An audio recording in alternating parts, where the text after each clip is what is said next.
Hello friends, welcome to this video about the inverted U theory.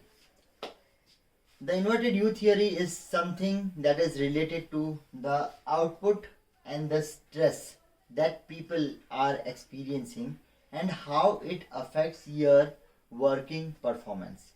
So in this video, I am going to discuss in detail about how the outcome is related to the stress of the job that we are giving to the people.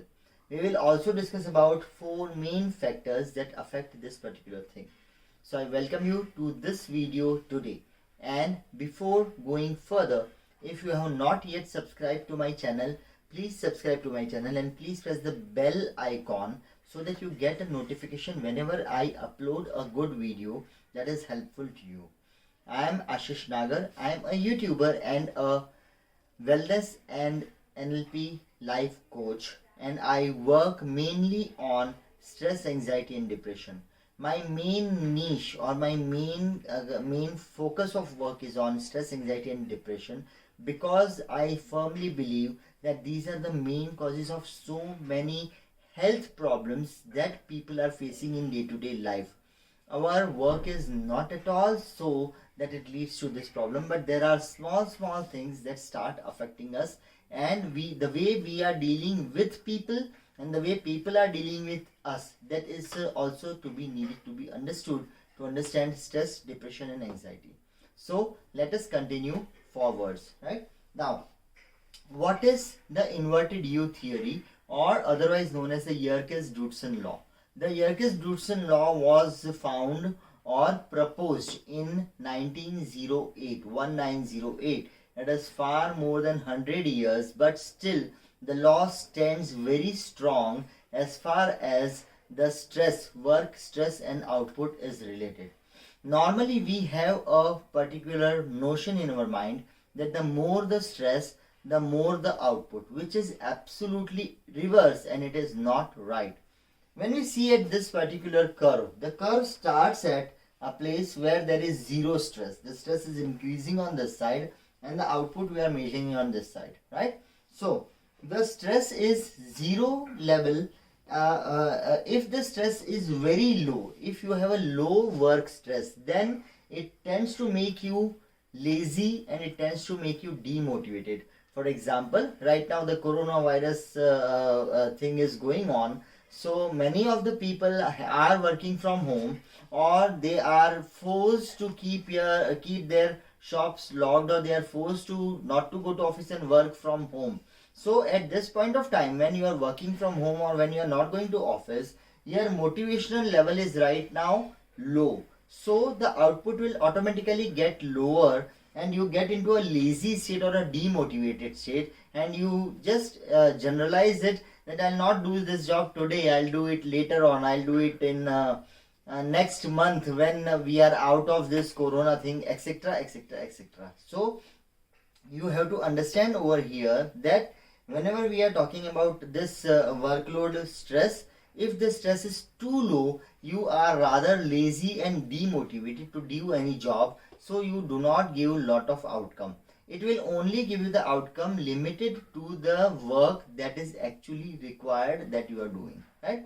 Now the second thing is that when you are in a peak state, the workload is considerable, and on opposite to it, the output that you have to give is also considerable. So when you are in an optimum workload, where the workload is or the work stress is equal to the frequency of your working, I'll explain it this way, that if you are running after a bus, if the speed of the bus is such that you can catch up, you will run and catch up the bus, right?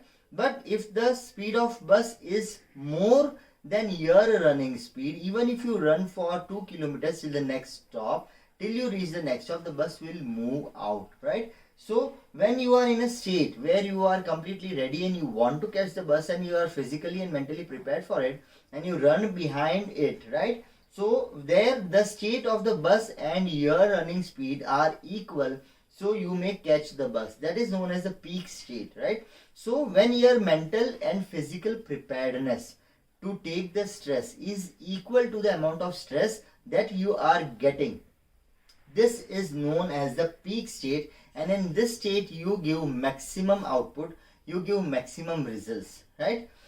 If the stress is lower than this, you become lazy and demotivated.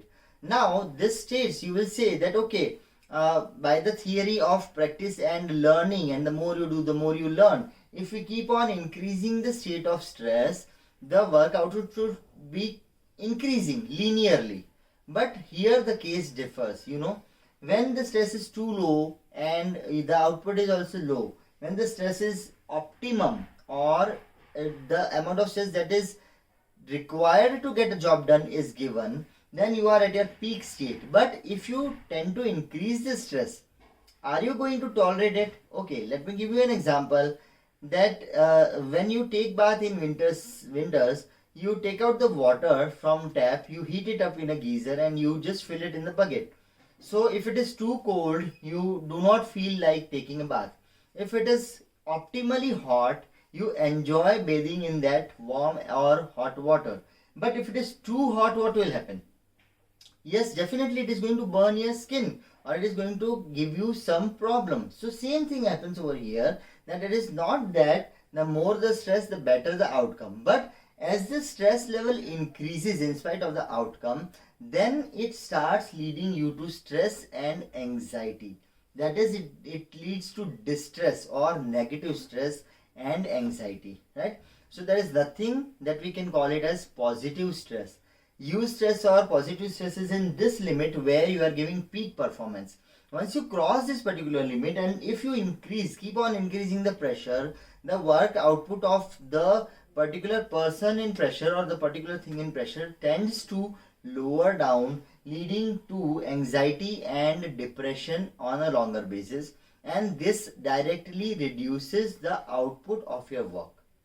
So this is, hence it is known as the inverted U theory, that on both the ends of the U, when we are talking about this, on both the ends of the U, the output is getting reduced, but at the peak of the U, the output is maximum. So you can just divide it into the middle range, that there should be optimum amount of stress put on a employee, or you should also take it up to a optimum level. Because if you tend to take more stress, you think that I will be working for 18 hours a day and I will be able to get results according to 18 hours a day, then that is going to cause a problem to you, because it is not going to give you result. Rather, it is going to put you into stress and reduce your workability. You will start having fatigue and body pains and many more symptoms related to stress.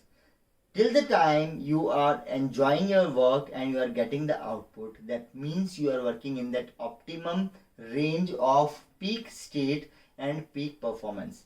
The moment if you start feeling demotivated and you see that there is so much to be done and still you cannot do something, that means you have entered the zone of hyper pressure or increased pressure. So you have scheduled a lot of things in your schedule, but you are not getting motivated to do them. That means you are undergoing the stress. So you have to become aware of this state and bring it up to this level. So what you do is you prioritize the things that are needed to be done today. If you get it in the range where your body can or your mind can accept it and give you a result, or your employee or as an employee you can accept and give a result, only go to that level. Learn to say no to yourself and to others if you are entering in this zone on the right side, on the left side of the curve. If you are on the right side of the curve where you do not even feel like getting out of bed or going to job or doing anything, that means you need to increase your pressure. But do not go beyond this point. So this theory typically that too low stress is not going to help you out and give you output. Too high a stress is also not going to help you out and give you output is the inverted U theory. You should have an optimum amount of stress to get a peak output that you can give, right? So you just have to become aware of the amount of stress you are taking and you are giving equally, or you are experiencing, to understand this particular curve. Because if you continuously keep on working on the left side of this curve, you are going to choke up and end up into depression and completely zero output. Understood this, having been understood this, let us also understand what are the factors that are responsible for this side of the curve, or over stress or under stress, right? The number one thing is skill.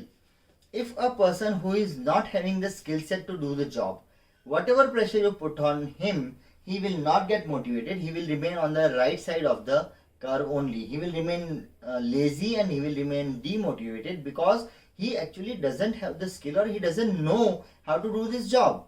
You are going on pushing him in with a viewpoint or aim that he will learn and he will perform. But is he in a mindset of learning the skill for doing this? If not, you are putting stress on him and he is not going to give you any results. This is first thing. So a skilled person will be able to tackle the stress in an optimum manner and he will be able to do the job, right? But again, you have to understand that you cannot go on learning the skills. So start accepting if you do not have a skill set and do the job that comes under your skill set to stay out of stress and to be in your peak state of performance, right? So do not become a MPW, that is multi-purpose worker. Try to be specific in what you are doing. Take only that much stress that you can take and do only what is expected out of you. If it is beyond this or if it is under this, please demand and get out of it and try to say, learn to say rather, no, that I cannot do this. This is not under my skill set, right? This is the second thing. The second thing over here is workload. The amount of workload, as we just discussed, if you are, because you are doing the work at a peak state, that doesn't mean that you go on accepting more and more work.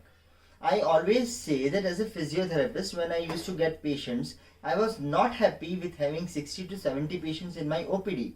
Rather, I was happy if I had 25 satisfied patients in my OPD. And that was the theory of my working. Because if I have a limited job, I can focus and I can give optimum results rather than concentrating on quantity and then reducing the quality of my work. So this is the second thing that you have to understand. The third thing is your mental status. No day is same when you get up in the morning. Someday you get up in the morning, you are fresh, energized, and you are completely bubbling with energy. Someday you get up in the morning and you feel dull, you feel down, you feel exhausted right in the morning. So no 2 days are same. Similarly, probably if you are performing in a particular state at one given point of time, it is not that you will be keeping on performing in that state in all the time. So here we use the term form, that sometimes a cricket player or a batsman is in form. For example, we often discuss that today Dhoni is in form, so he hit this many runs. Today he is not in form, so he got out without making any runs, or he wasted so many balls without making any runs and without any output. So you have to understand that your mental status definitely creates. So you should learn how to come into the mental status of optimum performance, right? So that you give a continuous output without getting stressed. And if someday you do not feel like working, it is okay. If someday you do not feel that I am not in the mood today, I am not in the state today, and if you are continuously performing, you have the right to say that today my mental status is not up to the level where I can take even the minimum amount of stress. So today I will not do the job, I will do it tomorrow. Because of your track record, your seniors or whoever you are going to tell this is going to accept it, because he knows that when you are in form, you do everything correctly, and when you are not in form, it's okay to leave it out for some time. And the last thing over here is the complexity of job. Again, if the job is too complex and it needs time, you cannot pressurize yourself or you cannot pressurize your employee to do the same job that is done with in the same time that you can do a simple job. So you have to understand this also. So this is all about the inverted U theory or the Yerkes-Dodson law and the factors that can influence the output of a person. Just become aware that in which state out of these three you are working and in which state you are willing to get out output from your employee, so that if you become aware and you give them the optimum amount of stress, and even if you accept the optimum amount of stress, you will always be in a state of peak performance. To be in a state of peak performance, have the optimum amount of stress, start saying no to overloads and reject the underloads, and it is okay if someday you are not feeling good and like performing. So with this, I end my today's video, and if you would have liked it, please share it. If you have any suggestions for me, please leave in the comment box. You can connect with me on various social media platforms. The links are given in the description below.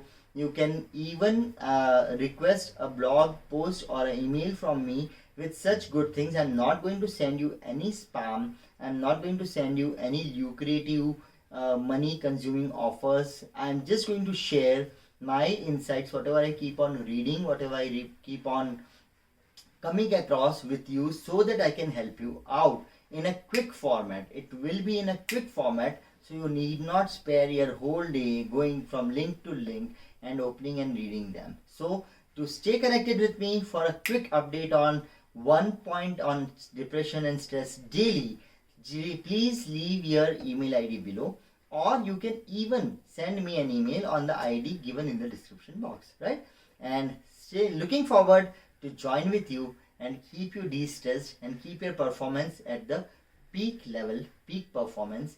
Please join with me. This is Ashish Nagar signing off for today. Take care. Bye-bye.